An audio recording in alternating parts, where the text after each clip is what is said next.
নমস্কার বন্ধুরা, ইনকা গাঁদা গাছে বেশি পরিমাণে ফুল পেতে গেলে আপনারা কি কি পরিচর্যা করবেন। দেখুন এই গাছটা দেখাচ্ছি, দেখুন এই গাছটাতে দেখুন কত ডাল, দেখুন আর প্রত্যেক ডালে দেখুন কুড়ি চলে এসছে।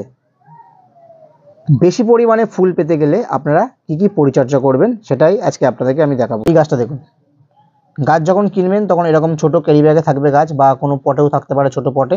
তো দেখুন এরকম ছোট ক্যারি ব্যাগে থাকলে কি করবেন, প্রথমেই যেটা করবেন এরকম দেখবেন, এরকম মাথাটা পিঞ্চিং করে দেবেন।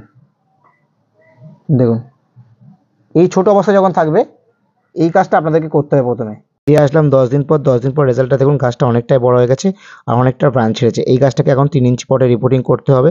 3 ইঞ্চি পটে রিপোর্টিং করার পর রেজাল্টটা দেখুন, 15 দিন পর আপনাদেরকে দেখাচ্ছি। দেখুন গাছটা অনেকটাই বড় হয়েছে আর অনেকটা ব্রাঞ্চ ছেড়েছে আর প্রত্যেক ব্রাঞ্চে কুঁড়ি চলে এসেছে। এই গাছটাকে এখন 8 ইঞ্চি পটে রিপোর্টিং করব। 8 ইঞ্চি পটে রিপোর্টিং করার পর রেজাল্টটা দেখুন। ভিডিওটা ভালো লাগলে লাইক করবেন আর চ্যানেলটিকে সাবস্ক্রাইব